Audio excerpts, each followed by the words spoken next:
സരസ്വതി വിദ്യാമന്ദിർ നന്മണ്ട. രാമായണ മാസാചരണം 2ാം ദിവസം. ഇന്നത്തെ രാമായണ സന്ദേശം നൽകുന്നു സംപൂജ്യ സ്വാമി വിവേകാമൃതാനന്ദപുരി മഠാധിപതി ശ്രീ മാതാ അമൃതാനന്ദമയി മഠം, കോഴിക്കോട്. ഓം നമഃശിവായ. എല്ലാവർക്കും നമസ്കാരം. ഭാരതീയ സംസ്കാരത്തെയും ജനജീവിതത്തെയും ഏറ്റവും അധികം സ്വാധീനിച്ച ഗ്രന്ഥം ഏതെന്ന് ചോദിച്ചാൽ അതിന് ഒരൊറ്റ ഉത്തരമേ ഉള്ളൂ. അതാണ് രാമായണം. മനുഷ്യ മനസ്സുകളെ സ്പർശിക്കാനും ശുദ്ധീകരിക്കാനും രാമായണത്തിനുള്ള കഴിവ് അത്ഭുതകരമാണ്. അക്കാര്യത്തിൽ മഹാഭാരതത്തെയും വെല്ലുന്നു രാമായണം. പുരുഷന്മാർ രാമനെ മാതൃകയാക്കുമ്പോൾ സ്ത്രീകൾ അവരുടെ ഹൃദയത്തിൽ പ്രതിഷ്ഠിക്കേണ്ടത് സീതാദേവിയാണ് എന്ന് പറയാറുണ്ട്. 1000 ആണ്ടുകളായി ഭാരതത്തിലെ ബഹുഭൂരിപക്ഷം വരുന്ന സ്ത്രീ പുരുഷന്മാരെയും സത്യത്തിൻ്റെയും ധർമ്മത്തിൻ്റെയും പാതയിൽ സഞ്ചരിക്കാൻ പ്രചോദനം നൽകിയ ഗ്രന്ഥങ്ങളിൽ ഏറ്റവും പ്രധാനപ്പെട്ട ഒന്നാണ് രാമായണം.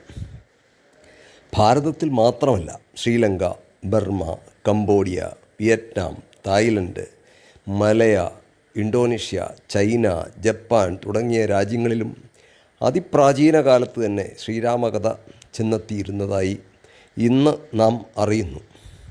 ബൗദ്ധരും ജൈനരും താന്താങ്ങളുടെ ജീവിത വീക്ഷണം കരുപ്പിടിപ്പിക്കാൻ രാമായണത്തെ ആശ്രയിച്ചിട്ടുണ്ട്. ഭാരതത്തിലെ ആദിവാസി വിഭാഗങ്ങൾക്കിടയിൽ പോലും രാമനെയും സീതയെയും ഹനുമാനെയും രാവണനെയും ഒക്കെ കുറിക്കുന്ന അവരുടെ വീരകൃത്യങ്ങൾ വാഴ്ത്തിയിട്ടുള്ള പാട്ടുകൾ പ്രചാരത്തിൽ ഇരുന്നിരുന്നു. സംസ്കൃതത്തിൽ വാൽമീകി രാമായണത്തിന് ശേഷം അനേകം രാമായണ കാവ്യങ്ങൾ അതിൻ്റെ ചുവട് പിടിച്ചുകൊണ്ട് അനേകം ഭാഷകളിൽ രൂപം കൊണ്ടു. ഒട്ടനവധി സാഹിത്യകൃതികൾ, സംഗീതകൃതികൾ, നിരവധി നാടകങ്ങൾ, ആട്ടക്കഥകൾ, നോവലുകൾ, സിനിമകൾ, കാവ്യങ്ങൾ ഇവയെല്ലാം വാൽമീകി രാമായണത്തെ പിൻപറ്റിക്കൊണ്ട് ഉണ്ടായി. ഇന്നും ധാരാളം കൃതികളും കലാരൂപങ്ങളും രാമായണത്തെ ആസ്പദമാക്കി പുറത്ത് വന്നുകൊണ്ടിരിക്കുന്നു. ജനഹൃദയങ്ങളിൽ ഇന്നും രാമായണത്തിൻ്റെ സ്വാധീനത്തെ തന്നെയാണ് അത് കാണിക്കുന്നത്. വാൽമീകിക്ക് രാമനെ ഒരു പൂർണ്ണനായ മനുഷ്യനായി കാണാനാണ് ഏറെ ഇഷ്ടം എന്ന് തോന്നുന്നു. ആത്മാനം മാനുഷം മന്യേ രാമം ദശരഥാത്മജം എന്നാണ് വാൽമീകിയുടെ രാമൻ സ്വയം പറയുന്നത്. ഞാൻ എന്നെ കാണുന്നത് ദശരഥപുത്രനായ രാമൻ എന്ന മനുഷ്യനായിട്ടാണ്. സർവ്വ മനുഷ്യരുടെയും ഉള്ളിൽ സർവ്വഗുണസമ്പന്നനായ ഒരു മനുഷ്യനെപ്പറ്റിയുള്ള ഒരു ഭാവനയുണ്ട്. അത് ആരിലെങ്കിലും നമുക്ക് കണ്ടെത്താൻ കഴിയുമോ എന്ന ഒരു അന്വേഷണം അറിഞ്ഞോ അറിയാതെയോ നടക്കുന്നുണ്ട്.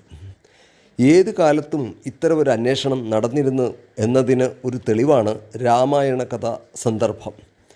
നാരദ മഹർഷിയും വാൽമീകി മഹർഷിയും തമ്മിൽ കണ്ടുമുട്ടുന്ന സമയത്ത് വാൽമീകി മഹർഷിയുടെ ചോദ്യം ഇത്തരത്തിൽ ഒന്നായിരുന്നു: അല്ലയോ നാരദ മഹർഷിയെ, സമ്പൂർണ്ണം ഗുണവാനായിട്ട്, വീര്യവാനായിട്ട്, ധർമ്മജ്ഞനായിട്ട്, ഉപകാരസ്മരണയുള്ളവനായിട്ട്, സത്യനിഷ്ഠ ഉള്ളവനായിട്ട്, ദൃഢവ്രതനായിട്ട്, ശീലഗുണങ്ങൾ ഉള്ളവനായിട്ട്, സർവഭൂത ഹിതേരഥനായിട്ട്, വിദ്വാനായിട്ട്, സമർത്ഥനായിട്ട്, അനസൂയത, പ്രൗഢി, പണ്ഡിത പാമര ഭേദമന്യേ എല്ലാവരോടും ഒരുപോലെ ഏകപ്രിയ ദർശനനായിട്ട്, ആത്മബലം ഉള്ളവനായിട്ട്, ക്രോധത്തെ ജയിച്ചവനായിട്ട്, ദ്യുതിമാനായിട്ട്, അതായത് ഉള്ളിലും പുറത്തും സൗന്ദര്യം നിറഞ്ഞവനായിട്ട്, ആരോടും അസൂയ ഇല്ലാത്തവനായിട്ട്, ധാർമ്മിക രോഷം ഉള്ളവനായിട്ട്, ഇത്രയും ഗുണങ്ങളെല്ലാം തികഞ്ഞതായ ഒരു മനുഷ്യനെ അങ്ങയ്ക്ക് എവിടെയെങ്കിലും കാണാൻ സാധിച്ചിട്ടുണ്ടോ? അതിന് ശ്രീ നാരദൻ്റെ മറുപടി ഇപ്രകാരമായിരുന്നു: ഋഷേ, അങ്ങ് വർണ്ണിച്ച ഗുണങ്ങൾ അനേകവും ദുർലഭവുമാണ്. ഇക്ഷ്വാകു വംശത്തിൽ പിറന്ന അങ്ങനെ ഒരാളെ എനിക്കറിയാം. രാമൻ എന്നാണ് അദ്ദേഹത്തിൻ്റെ പേര്.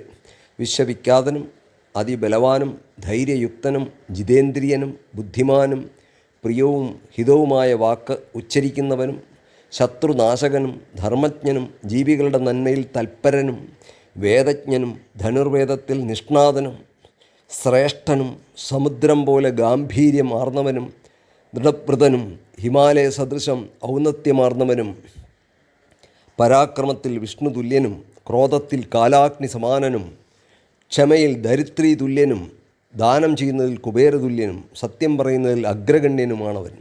ഇത്രയും ഗുണങ്ങൾ ഒരുമിച്ചൊരു വ്യക്തിയിൽ സംഭവിക്കുക എന്നത് അചിന്തനീയമാണ്. ഈശ്വരീയമായ ഈ ഗുണങ്ങളെല്ലാം പ്രകടമായാൽ അവരെ സാധാരണ മനുഷ്യർ ഈശ്വര തുല്യരായി ആരാധിക്കുന്നതിൽ അത്ഭുതപ്പെടാൻ ഒന്നുമില്ല. മനുഷ്യൻ്റെ ഉള്ളിൽ കുടികൊള്ളുന്ന പരിപൂർണതയെ ആവിഷ്കരിക്കുന്നതിനാണ് ആത്മീയ സാധനകൾ എല്ലാം തന്നെ നിഷ്കർഷിച്ചിരിക്കുന്നത്.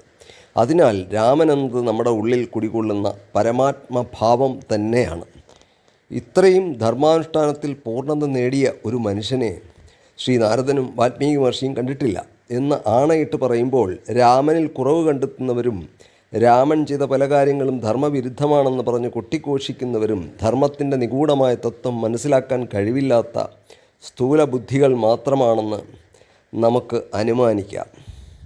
രാമായണ വായന കൊണ്ട് നാം നേടേണ്ടത് എന്താണ്?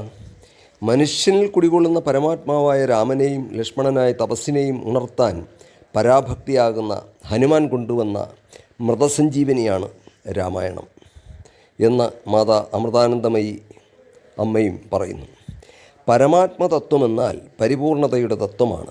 അതെല്ലാവരുടെയും ഉള്ളിലുണ്ട്. വിത്തിൽ വൃക്ഷം എന്ന പോലെ അത് നിലകൊള്ളുന്നു. വൃക്ഷത്തിൻ്റെ വേരും തടിയും കൊമ്പും ശാഖകളും ഇലയും പൂവും കായുമെല്ലാം വിത്തിനുള്ളിൽ കുടികൊള്ളുന്നു.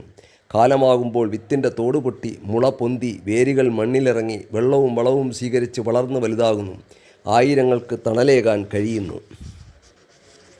ഭാരതം ലോകത്തിന് നൽകുന്ന ഏറ്റവും വലിയ സന്ദേശവും സേവനത്തിൻ്റെയും ത്യാഗത്തിൻ്റേതുമാണ്.